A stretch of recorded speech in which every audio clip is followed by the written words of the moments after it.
함께 보도록 하겠습니다. 오늘 우리에게 주시는 하나님의 말씀 시편 103편의 말씀입니다. 시편 103편 1절로 5절까지의 말씀을 우리 합독하겠습니다. 시편 103편 1절부터 5절까지의 말씀입니다. 읽습니다. 내 영혼아 여호와를 송축하라. 내 속에 있는 것들아 다 그의 거룩한 이름을 송축하라. 내 영혼아 여호와를 송축하며 내 모든 은택을 잊지 말지어다. 그가 내 모든 죄악을 사하시며 내 모든 병을 고치시며 내 생명을 파멸해서 순양하시고 인자와 긍휼로 간을 씌우시며 좋은 것으로 내 소원을 만족케 하사 내 청춘을 독수리와 같이 새롭게 하시는도다. 아멘. 하나님 아버지 참으로 감사합니다. 오늘 특별히 시편 103편의 말씀을 우리에게 허락하시며 아버지여 주님께서 우리를 축복하시고 아버지여 우리를 인도하시고 우리를 이끌어주신 그 은택을 잊지 말라고 말씀하십니다. 이제 우리 주님께서 우리의 마음을 고치시고 우리의 육신을 고치시고 우리의 영혼을 고치시는 우리 하나님인 줄 믿습니다. 우리가 다 오늘 고침받아서 독수리와 같이 아버지여 내 청춘을 독수리와 같이 새롭게 하는 귀한 믿음의 역사가 여기 있게 하여 주옵소서. 아픈 사람도 오게 하시고 어려운 사람도 오게 하시고 힘든 사람도 오게 하시고 와서 정말로 그 생명이 구원받는 역사를 이루게 하시고 정말 청춘이 독수리처럼 변하는 귀한 하나님의 역사를 지금 이루어 주옵소서. 예수님의 이름으로 기도하옵나이다. 아멘. 할렐루야. 반갑습니다. 옆 사람하고 인사합니다. 잘 오셨습니다. 잘 오셨어요. 네. 오늘은 새롭게 하시는 하나님이라는 제목을 가지고 말씀의 떡을 읽기를 원합니다. 새롭게 하시는 하나님. 어떤 사람이 어떤 가수가 노래를 하는데 너무너무 멋있는 거예요. 목소리도 예쁘고 몸을 이렇게 율동하면서 노래를 하는데 너무너무 예쁘고 세련되고 야 저렇게 예쁜 사람이 있을 수 있나. 야 노래도 잘하지만 몸태도도 너무너무 예쁜 것 같다. 뿅 갔어요. 그야말로 뿅 갔어. 그래갖고 너무나 사랑이 있기 때문에 자기 홀로 사랑을 하다가 결국은 계속 그 가수를 쫓아다니게 됐어요. 그래서 어느 날 만나게 됐어요. 팬으로서 만나게 됐어요. 그리고 그 모든 것들을 사랑한다고 고백을 했습니다. 계속 쫓아다니니까 그 가수도 정말 내 모습에 내 노래에 반했나 보다. 그리고 그 사람을 받아들였어요. 그 사람은 청혼을 했고 그리고 그들은 결혼을 했습니다. 그들이 이제 멋지게 어디로 신혼여행을 갔더라는 얘기예요. 신혼여행을 갔어요. 그래서 신혼여행을 가서 이제 잠자리에 드는데 이 여자가 슬머니 가더니 가발을 쓱 벗는 거예요. 가발을 벗는 거예요. 가발. 그렇게 멋진 머리카락, 찰랑찰랑한 그 머리카락이 쥐락 벗겨지는 거예요. 그러더니 그 가발을 벗어서 서랍 속에 쓱 집어넣습니다. 그러더니 갑자기 거울을 쓱 보더니 눈에 꼈던 그 갈색 뭐라 그러죠 그거? 렌즈를 싹 벗는 거예요. 그러더니 눈썹을 그 긴 눈썹을 쥐약 떼내는 거예요. 이 모습에 너무 남자가 놀랐어요. 목욕하러 들어갔다 오더니 화장을 싹 지우고 나오는데 본 모습이 나오는 거예요. 그 남자가 뭐라고 그랬게요? 남자가 뭐라고 그랬겠어요? 바뀌지 않는 건 목소리밖에 없어요. 노래나 불러, 노래나 불러, 노래나 불러, 당신은 노래 불러, 노래만 불러. 계속 노래만 부르라고 소리를 질러댔습니다. 더 이상 그 여인이 예쁘지도 않고 사랑스럽지도 않았어요. 여러분, 세상의 인간의 사랑은 바로 이와 같은 거예요. 하지만 하나님께서는 우리를 있는 그대로 어떻게 하십니까? 사랑해 주세요. 있는 그대로. 못생겼으면 못생긴 대로, 눈이 찢어졌으면 눈이 찢어진 대로, 얼굴에 상처가 있으면 상처 있는 그대로 우리를 주님께서는 사랑하신다. 그런데 우리가 사는 이 사회는 어떻습니까? 외모 만능주의예요. 외모 만능주의. 때로는 그래서 사람들이 어떻게 삽니까? 살 빼기를 위해서 있는 힘을 다해요. 네? 뭐 1개월 만에 뭐 5kg가 빠집니다. 10kg가 빠집니다. 약을 먹고 빼기도 하고 또 키 크려고 엄청 노력해요. 엄마들이요, 우리 애들이 좀 작을 것 같다 그러면 어려서부터 막 키 크는 약을 막 먹이는 거야. 게다가 또 머리카락이 별로, 난 어떤 사람은 그냥 백인인 줄 알았어요. 머리가 그냥 금발로 쫙 가서 그냥 한국 사람이에요. 머리카락 색깔도 뭐 금색으로 바꿨다, 노란색으로 바꿨다, 빨간색으로 바꿨다. 염색 열풍이 붑니다. 또 저 강남에 보니까 성형외과 얼마나 많은지 우리나라 사람만 있는 게 아니에요. 강남에 가니까 외국에서 또 성형하러 와요.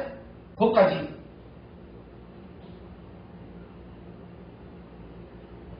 그러니 얼마나 사람들이, 어떤 사람은 유튜브 보니까 이런 얘기가 나오더라고요.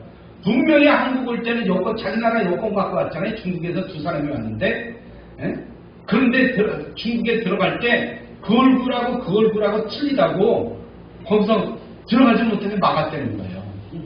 그래갖고 얼마나 어려움을 겪는지 요즘은 어느 성형외과에서 몇 월 며칠 날 어디를 성형했다 그걸 확인서를 써준대요. 얼마나 얼굴이 바뀌는지. 완전히 얼굴 보면 다 그 사람이 그 사람이야. 누구처럼 바꿔주세요. 누구처럼 바꿔주세요. 탤런트 누구처럼 바꿔주세요. 다 그 얼굴로 바뀌는 거예요. 너도 나도 이렇게 저렇게 바뀌다 보니까 서로 다 형제 같아. 다 서로 형제 같아.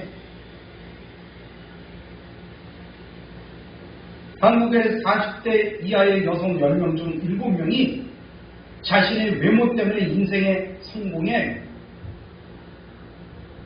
성공이냐 실패냐가 결정된다고 생각을 하고 있다는 거예요. 그래서 여성들은 외모 바꾸기에 하루 평균 53분을 소모한대요. 53분. 거의 1시간을. 그렇잖아요? 거의 1시간을 자기 외모를 만지고, 어떤 사람도 전철 타고 가다 보면 여기다가 동글동글한 거 뭐 말고, 여기다 동글동글한 거 말고 다니네요. 그래서 왜 그러냐 그랬더니 머리가 이렇게 예쁘게 올라가야 예쁘대나요?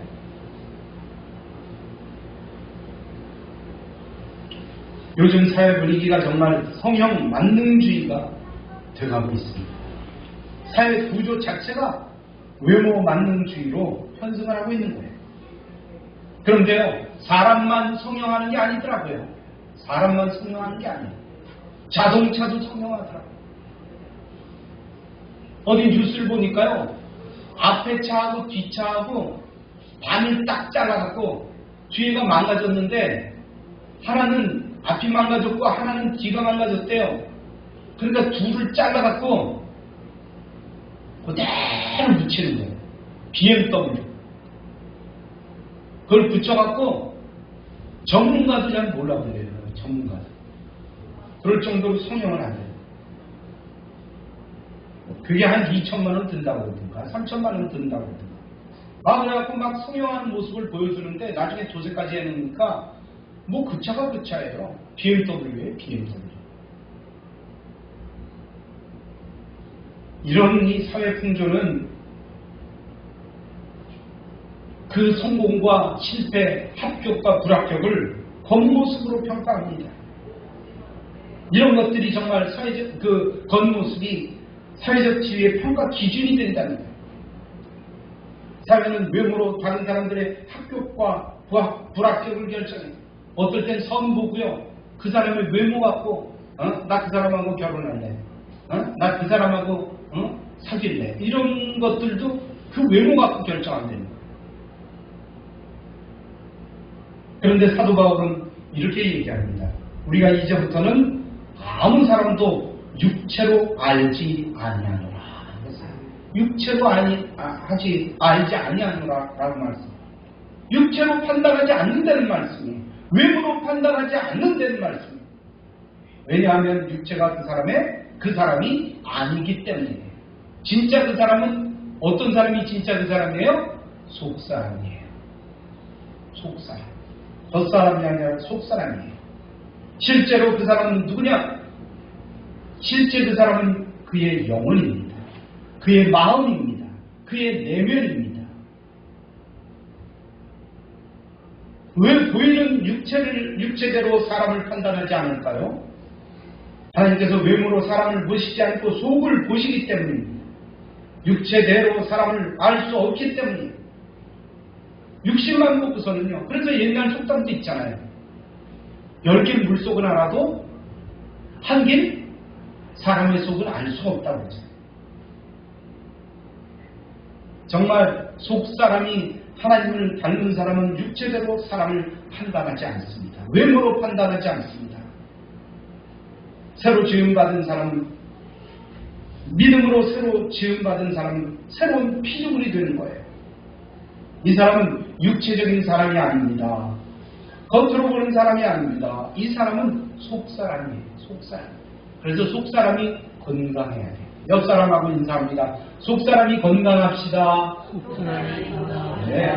물론 겉사람도 건강해야 되겠지만 정말 건강한 건 마음이 건강해야 돼요. 속사람이 건강해야 된다는 것이에요.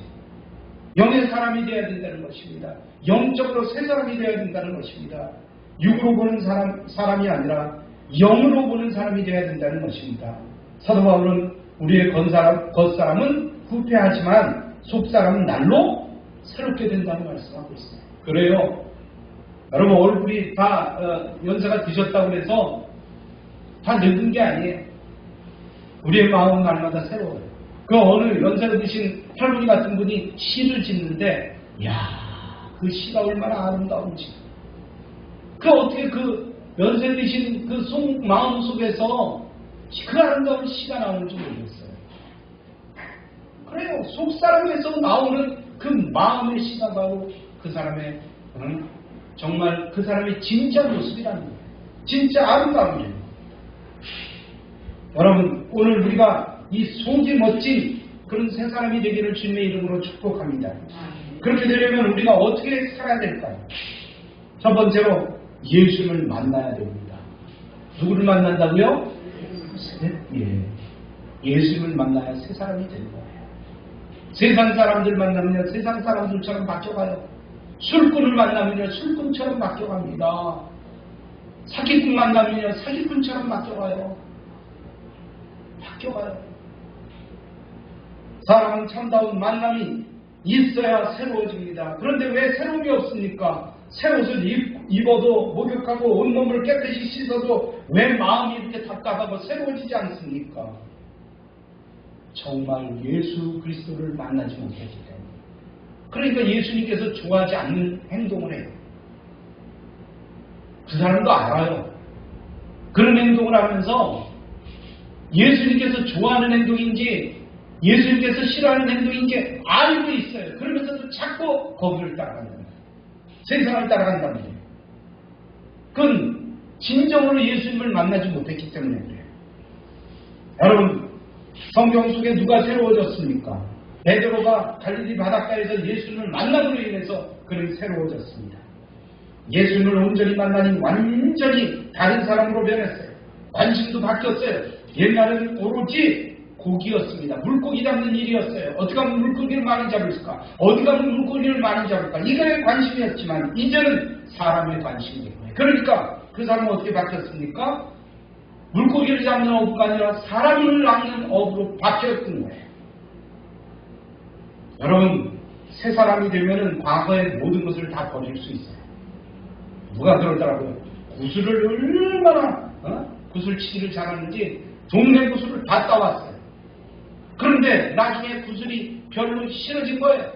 그러니까 그 신발 주머니에 이 가득 담아놨던 구슬을 애들 다 주는 거예요. 너 가져, 너 가져, 너 가져. 왜 그러니? 나 이제 구슬 별로 재미없어. 구슬 관심이 없어졌어요. 구슬에. 다 주는 거예요. 이 사람 저 사람 나눠줘. 여러분, 새 사람이 되면 이처럼 과거의 모든 것을 배설물처럼 여긴다는 거예요. 부끄럽게 여긴다는 거예요. 세리였던 마태도 예수님을 만났습니다. 그전에는 사람들의 손가락질 받고 욕먹던 그런 세리였습니다. 하지만 이제 의인이 되었습니다. 그리고 예수님의 제자가 되었습니다. 막달라 마리아는 7 귀신이 들렸던 그런 사람이었습니다. 그러나 예수님을 만남으로 세상에서 미치광이 삶이 이제는 가장 예수님을 사랑하는 사람으로 바뀌었어요. 수가성 이 우물가의 여인도 마찬가지입니다. 예수님을 만났어요. 물을 들어왔다가 참 메시아 예수님을 만났어요. 그는 다른 사람이 아예 상대도 하지 않는 그런 부도덕한 여인이었어요. 남편이 5이었어요. 6번째 남자와 사는데 그도 이 여인의 남편이라고 할 수 없는 그런 남자였어요. 하지만 이제는 달라졌습니다. 예수님을 만나고 믿음의 선포자가 되었던 것입니다. 십자가상의 강도는 어땠습니까? 세상에 가장 악한 사람이었어요. 그래서 십자가에 달려 죽는데, 달려서 이제 십자가에 달려 돌아가는데 예수님 옆에 있었던 거예요.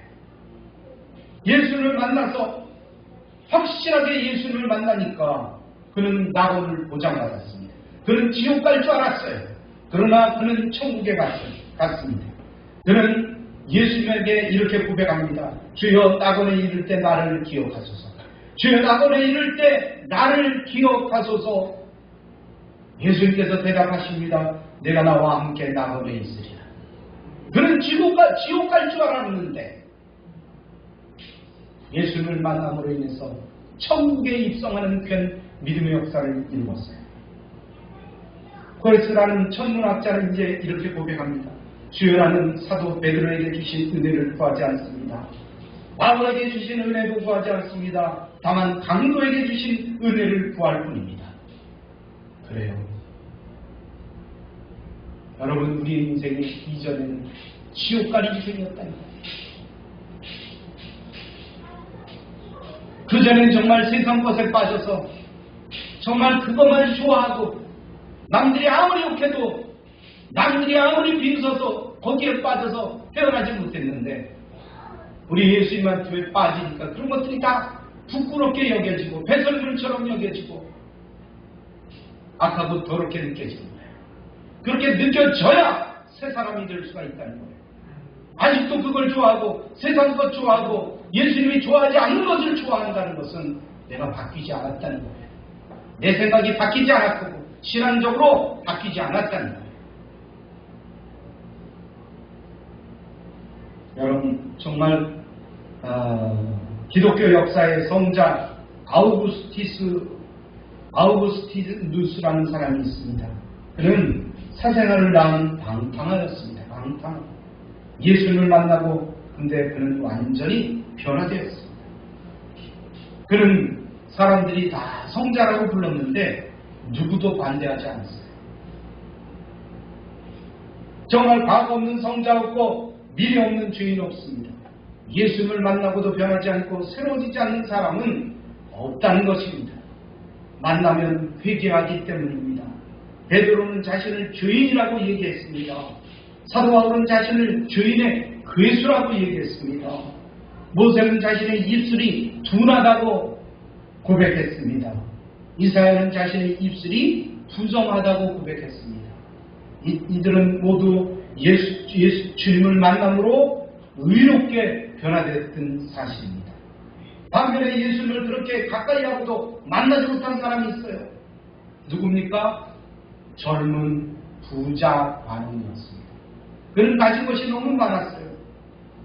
자신의 재물과 지식에서 가난해지지 못했기 때문에 예수님 앞에서도 제대로 예수님을 만나지 못했고 그는 지금 어디가 있는지 모르겠어요.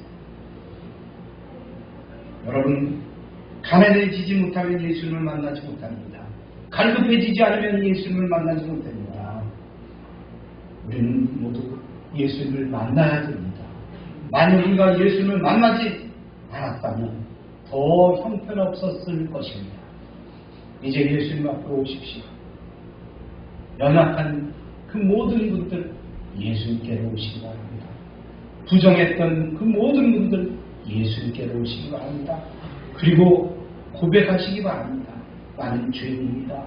주여, 나는 죄인입니다. 세리처럼 저 멀리 서서 정말 예수님을 제대로 바라보지 못하고 예수님 앞에 고백했던 그 세리처럼 나는 죄인입니다. 나는 죄인입니다. 고백하는 그를 예수님께서는 받아주십니다. 바울은 예수님을 찬양하는 사람이었었는데 다메섹에서 예수님을 만났어요. 이 다메섹 길가의 만남은 그의 삶을 완전히 바꾸어 놓았습니다. 그는 사도행전 22장과 26장에서 두 번이나 기적적인 만남을 간증합니다. 여러분, 성경 이야기를 크게 둘로 나누면 예수님을 만난 사람과 예수님을 만나지 못한 사람입니다. 그 이야기예요. 인류의 역사도 마찬가지입니다. 예수님을 만난 사람과 만나지 못한 사람으로 나뉠 것입니다. 그 만남에는 왕도가 없어요. 어떻게 예수님을 만나지? 돈 내고 만나는 겁니까? 헌금 내고 만나는 겁니까? 아니요. 공부 잘해야 만나는 겁니까? 내가 잘 살아야 만나는 겁니까? 내가 돈 없으면 만나는 겁니까? 아니라는 거예요. 예수님을 믿고 갈급한 마음으로 와서 주님 앞에 엎드리는 주님께서 나를 만나주신 거예요. 아인슈타인은 이렇게 고백했어요. 내가 아무리 과학적으로 하나님을 찾으려고 했으나 나는 만나지 못했다. 나는 실패했다. 여러분, 우리는 불교에서 말하는 옷깃만 스쳐도 인연이라는 정도의 만남이 아니라 가슴으로 정말 깊은 영적인 만남이 있어야 우리가 새로워진다. 예수를 만나도 여러분, 사람들이 얼굴만 알면 저 사람 어디 사는 사람이야. 그럼 다 압니까? 다 아는 사람이에요? 아니요. 그렇지 않다는 거예요. 그 사람이 어디 사는 건 알아요. 그 사람의 이름이 뭔지는 알아요. 그러나 그 사람의 마음을 알지 못하면 그 사람을 진정으로 알지 못하는 거예요. 여러분, 예수님을 어떻게 우리가 알 수 있습니까? 예수님의 마음을 아는 거예요. 이게 예수님을 아는 거예요. 예수님은 어떻게 보면 어디 인터넷에도 나와 있고 컴퓨터에도 나와 있고 어디에 가면 그림으로 그려져 있어요.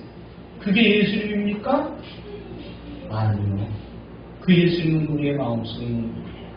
우리의 생각 속에 있는 분이에요. 그분이 우리 예수님이에요. 여러분, 2년 정도로 만난다고, 옷길만 스쳐도 인연이다 그래서 만나는 것을 만남이라고 얘기한다면 그건 제대로 된 만남이 아니에요. 우리는 마음을 열고 영적인 만남을 통해서 예수님을 만나게 되는 것입니다. 오늘 이 놀라운 경험을 하시는 모두가 되기를 주님의 이름으로 축복합니다. 두 번째로, 예수님과 하나가 되어야 새 사람이 될 수 있다는 거예요.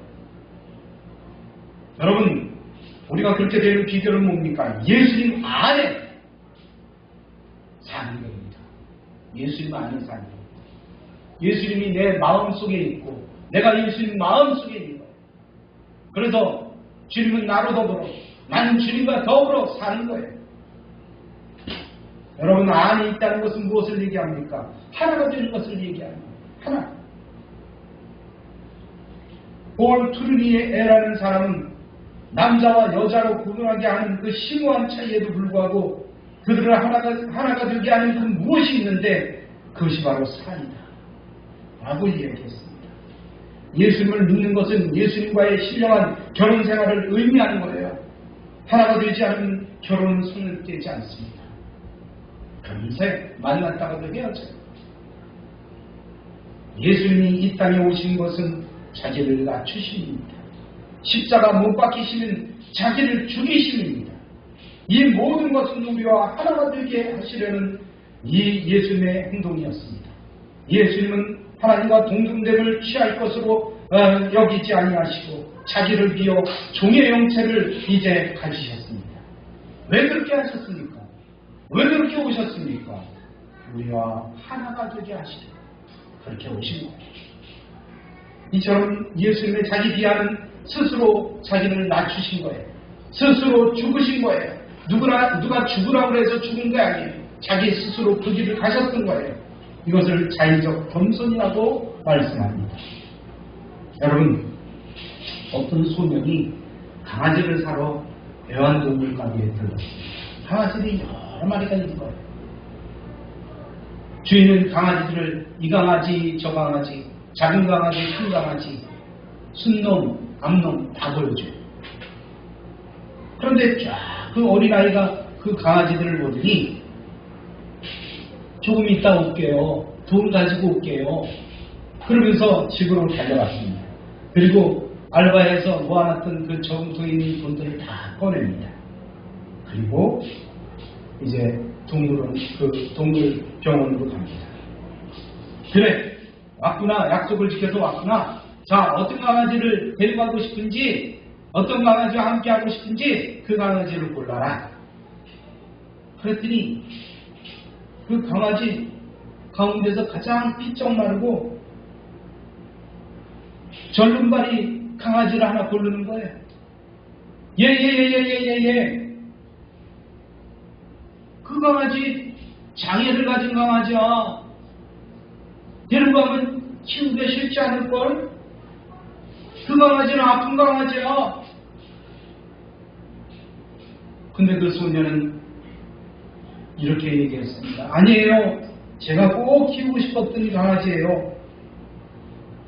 주인은 그 소년을 자세하게 살폈습니다. 소년의 바지 아래가 의족이었습니다.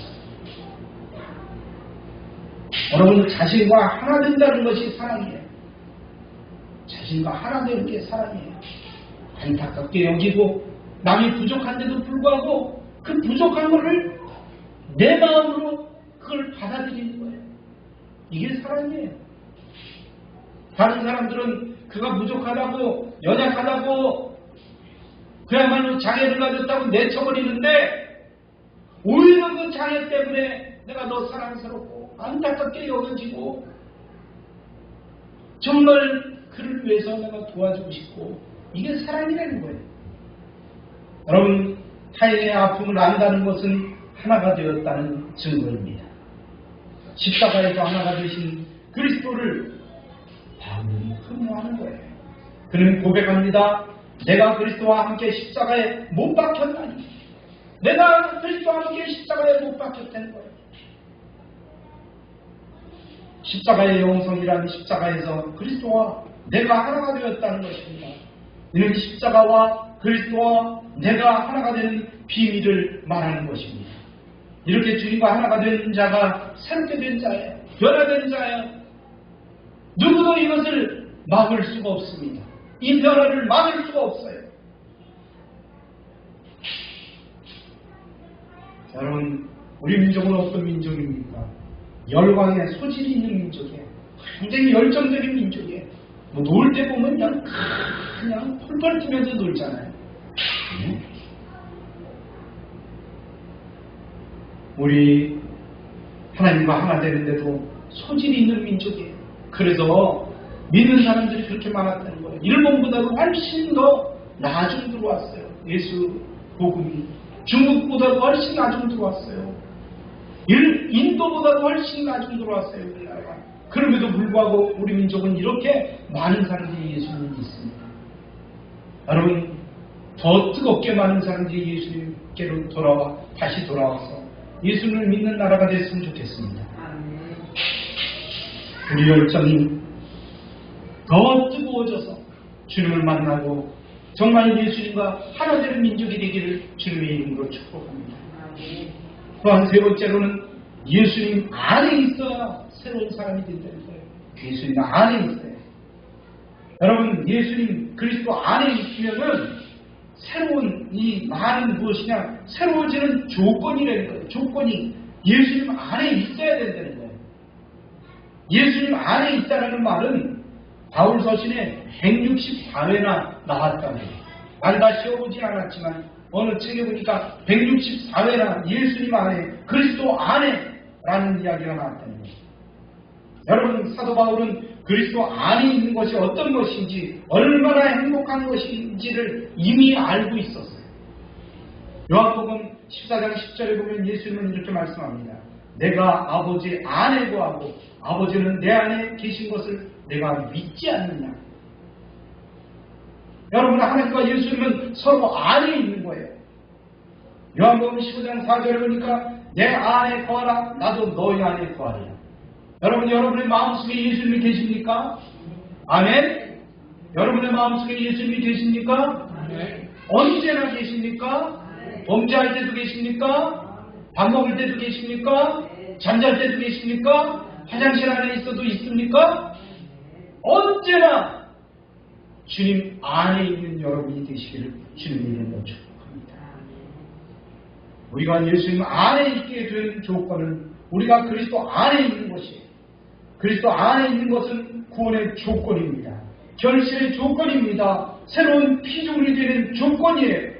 그리스도인의 모든 삶은 그리스도 안에서 이루어지는 거예요. 그리스도 밖에서는 이루어질 수가 없어요. 새로운 사람은 머리나 지식으로 그리스도를 아는 것이 아닙니다. 외적으로 아는 것이 아니에요. 그리스도의 마음을 내 마음에 수용하는 거예요. 그래서 무슨 일을 할 적에도 늘 예수님을 생각해요. 내가 누군가가 화가 나서 싸우려고 생각해도 늘 예수님을 생각하고 함부로 소리 지르지 않습니다. 주먹이 나가려고 해도 예수님, 화가 나서 주먹이 나가려고 해도 예수님을 생각하면 그 주먹이 나갈 수가 없어요. 늘 어려운 사람을 보면 그냥 지나치지 못하고 도우려고 애쓰는 사람입니다. 이게 바로 예수님의 마음을 소유한 사람입니다. 하나님을 소유한 사람은 하나님밖에 모르는 사람이에요. 하나님밖에 몰라요. 사람들은 답답하다고 이야기하는지 모르지만 우리는 정말 예수님밖에 모르는 여러분 되신 주님의 이름으로 축복합니다. 스콜라 신학의 대부인 토마스 아퀴나스라는 분이 계십니다. 그분의 별명이 천사와 같은 박사라는 그런 별명을 가지고 있었습니다. 그가 수도원에서 기도하는 중 환상 가운데서 예수님을 만났습니다. 예수님은 토마스 아퀴나스에게 이렇게 얘기합니다. 내가 무엇을 원하느냐? 내가 무엇을 원하기에 그렇게 기도하느냐? 그랬더니 그는 대답합니다. 저는 주님입니다. 그리고 아무것도 없습니다. 주님, 내 마음속에 있기를 원합니다. 내가 주님 안에 있기를 원합니다. 이렇게 대답했다고 했습니다. 이것이 그리스도 안에 있는 사람의 모습입니다. 새롭게 된 피조물의 생각인 거예요. 여러분, 예수님이라면 어떻게 하실까라는 책이 있었어요. 옛날에 나온 책이 오래됐어요. 근데 거기에 보면 어떤 사장이 결제를 합니다. 그런데 결제하기 전에 책상 앞에 꿇어 엎드려서 기도합니다. 그리고 그 모든 사업의 전체를 주님 앞에 맡기고 결제를 합니다. 하나님 안에 있으니까, 예수님 안에 있으니까 이제는 나 중심에서 그리스도 중심으로 바뀌는 거예요. 내 삶이. 이것이 새로운 사람의 삶이에요. 교회는 아침에 와서 예배는 드렸지만 오후에는 생각이 달라져요. 전혀 예수님이 원하지 않는 생활을 하고 있는 거예요.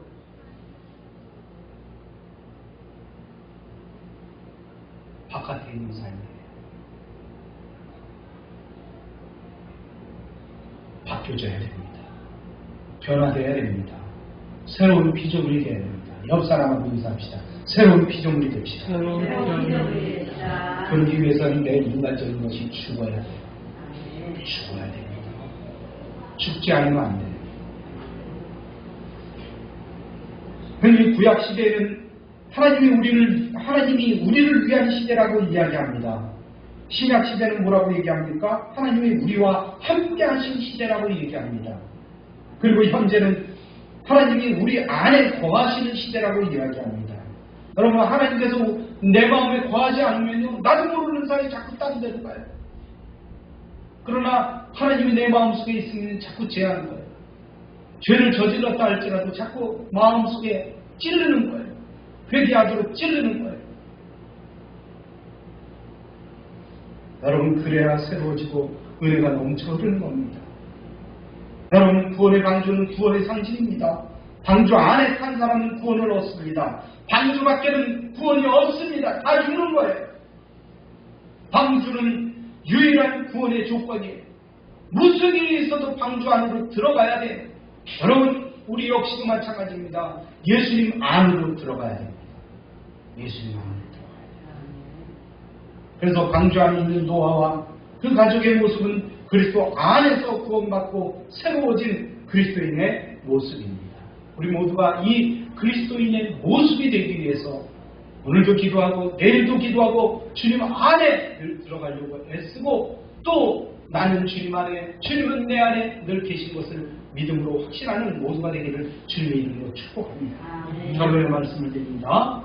세상의 모든 물건은 일단 새 것이 출고되면요, 새 것에서 출고되면 그때부터는 새 것이 되지 못해요. 그 뒤부터는 뭐가 되죠? 중고가 돼요. 아무리 새 거래도 중고예요. 그때부터는. 그러나 우리는 새 것이 될 가능성이 있습니다. 그리스도 안에 있으면 불가능한 것이 없습니다. 그리스도 안에서는 헛 것도 새 것으로 바뀐다는 사실입니다. 누구든지 그리스도 안에 있으면 새로운 피조물이라 이전 것은 지나갔으니 보라 새 것이 되었도다. 할렐루야. 이전 것은 지나갔다는 거 말씀합니다. 이전 것이 무엇인데 어떻게 새 것이 되었습니까? 그것은 불안이 평안으로, 절망이 희망으로, 미움이 사랑으로, 비판이 이해로 변하는 것입니다. 근심이 기쁨으로 변하는 것입니다. 목적이 없는 삶이 목적 있는 삶으로 변하는 것입니다. 자기 중심적인 삶이 예수님 중심인 삶으로 바뀌는 것입니다. 이런 완전한 전환이 이루어지는 것이에요. 이제 우리는 단단히 마음을 먹어야 됩니다. 다시 옛날로 돌아서지 말아야 되는 것입니다. 하늘나라를 향하여 저쪽을 향하여 나아가는 세상을 살아야 되는 것입니다. 주와 함께 옛것을 버리고 새로 지은 새 피조물로 이제 나는 주님의 것이다. 기쁨으로 간증하며 사는 축복의 성도들이 다 되시기를 주님의 이름으로 축원합니다. 할렐루야. 이 말씀 마음에 새기면서 간절한 마음으로 주여 한번 부르고 주님께 기도합니다. 주여! 할렐루야. 우리 하나님 아버지여, 오늘 시편 103편의 말씀을 우리에게 허락하시며 새롭게 하신 하나님을 만나게 해주시니 감사합니다. 예수님이 내 안에 계시고 내가 주님 안에 있으면 새로운 피조물입니다. 아버지, 그게 되지 않기 때문에 자꾸 옛날로 돌아갑니다. 옛날 모습으로 돌아갑니다. 화냅니다. 싸웁니다. 담배 핍니다. 술 먹습니다. 그걸 좋아합니다. 세상 것을 좋아해요. 예수님을 좋아해야 되는데 예수님이 좋아하는 행동을 해야 되는데 옛날 행동을 좋아합니다. 그것이 그것을 즐깁니다. 그것이 버림이 되시고 그것이 습관이 되고 그것이 중독이 되니 바뀔 수가 없습니다. 이제는 지나버져 바뀌게 하여 주시옵소서. 변화되게 하여 주시옵소서. 변화되지 않으면 예수님의 바깥에 있는 사람입니다. 방주 바깥에 있는 사람입니다. 구원받을 수 없습니다. 주여, 아무리 교회 나와서 아무리 많은 기도를 한다 할지라도 아버지 멋지게 깨끗하게 앉아있을지라도 그는 구원받지 못한 사람. 아버지, 오늘 주님 앞에 엎드릴 수 있도록 도와주시고 정말 그것을 악한 것을 끊기 위해서 아버지여 미워하고 싫어하고 아버지여 이제 완전히 내 자신의 인간적인 그 모습을 다 죽이는 별 역사가 여기 있게 하여 주시옵소서. 그래서 새로운 피조물이 되게 하여 주시고 아버지 앞에 기쁨이 되게 하여 주시옵소서.